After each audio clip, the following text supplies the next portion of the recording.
अगर सरकारी आंकड़ों के अनुसार ही हम जाएं तो 2015 से लेकर 2024 तक जो हमारा राष्ट्रीय आंकड़ा है अपराध का, उस राष्ट्रीय आंकड़े से अगर तुलना करें तो बिहार में 80% अपराध की बढ़ोतरी हुई है। ये सरकारी आंकड़ा बता रहा है। राष्ट्रीय स्तर पर ये बढ़ोतरी 24% है।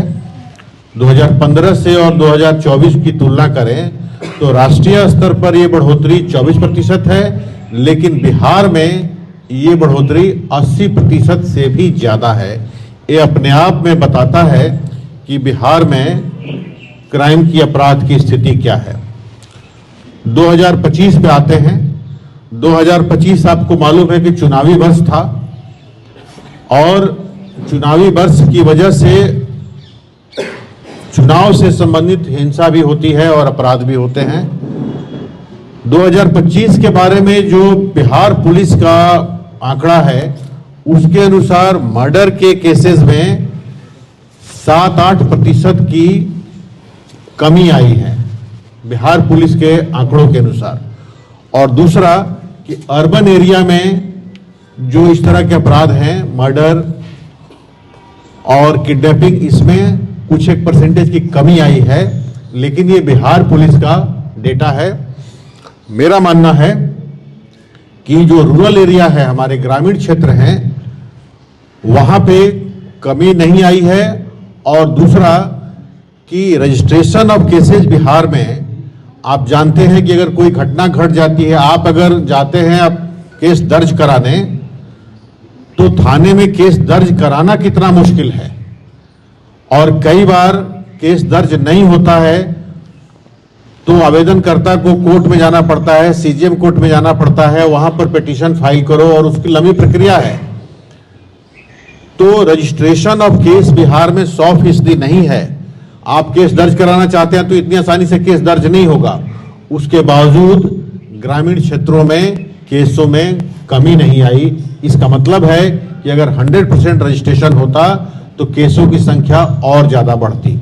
हम लोग सरकारी डेटा के अनुसार भी चलें तो ओवरऑल बिहार में दूसरे राज्यों की तुलना में कई गुना अपराधों की संख्या ज्यादा है।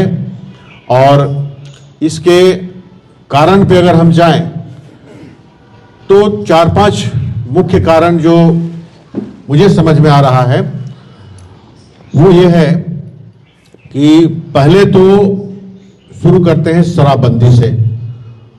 और जो यहाँ पर बालू का इलिसिट ट्रेड चलता है, शराबबंदी और बालू से इलिसिट ट्रेड चलता है, इसकी वजह से क्या हुआ कि जो जिला स्तर पे जो पुलिस है उनकी प्रायोरिटी में शराबबंदी को लागू करना आ गया। सो पर्याप्त संख्या में पुलिस बल जो बड़े अपराध हैं, हत्या है, अपहरण है, बलात्कार है, इस तरह के जो अपराध होते हैं उनकी रोकथाम के लिए वो मौजूद ही नहीं है। सबसे ज्यादा पुलिस का आकर्षण इन सब अपराधों को रोकथाम में है, क्योंकि उसमें संभावना रहती है कि हमें आमदनी भी होगी और इसलिए सब लोग, अधिकांश लोग उसी में लगे हुए हैं। तो पुलिस की प्राथमिकता में ही नहीं है जितने संगीन जुल्म हैं उनको कैसे रोका जाए। ये मुझे पहला मुख्य कारण समझ में आ रहा है। दूसरा कारण कि अगर केस दर्ज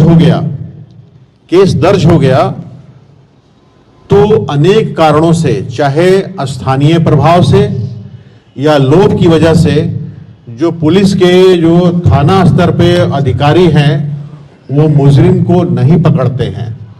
उनको समय देते हैं, बेल ले लो नहीं तो पकड़ना पड़ेगा। तो जब नहीं पकड़ते हैं टाइम से तो इस बीच में वो खुले रहते हैं दूसरा अपराध करने के लिए और इस वजह से भी अपराध की संख्या बढ़ती है। एक डेटा के अनुसार बिहार में पिछले 10 साल से almost 80,000 to 1 lakh pending cases हैं जिसमें वारंट इशू है और जिसमें कुर्की जब्ती का भी ऑर्डर हुआ है 10 से 15 हजार केसेज में, लेकिन वो सब पेंडिंग है। प्रोविजन है कानून में कि अगर अपराधी नहीं पकड़ा जाता है तो कुर्की जब्ती करिए। कुर्की जब्ती का ऑर्डर हुआ है 10 से 15 हजार केसेज में बिहार में। इतना तामील नहीं हुआ है, तामील जो अगर हुआ है वो तो अलग है, इतनी संख्या में तामील नहीं हुआ है। तो 80,000 से लेकर 1 लाख से अधिक केसेज हर साल वारंट केसेज में और कुर्की जब्ती केसेज में तामील नहीं हो रहे हैं। इसकी वजह से अपराधियों का मनोबल बढ़ता है और फिर वो अपराध करते चले जाते हैं। इसके अलावा अगर देखा जाए तो पुलिस की नौकरी में कुछ इस तरह के तत्व आ चुके हैं जिनकी कर्तव्य निष्ठा और प्रोफेशनलिज्म में क्वेश्चन मार्क है। तभी तो कोई थानाधिकारी है या कोई इन्वेस्टिगेटिंग ऑफिसर है दबाव में या पैसे के लोभ में आकर केस की सही जांच नहीं करता, मुजरिमों को नहीं पकड़ता या इस तरह से लोगों को गुमराह करता है कि बलात्कार और हत्या के मामले को आत्महत्या दिखाया जाता है। तो इस तरह के भी तत्व पुलिस विभाग में आ चुके हैं जिनको जनहित से संवेदनशीलता नहीं है और जो पैसे कमाने के लोभ में या हो सकता है स्थानीय दबाव में वो लोग प्रोफेशनल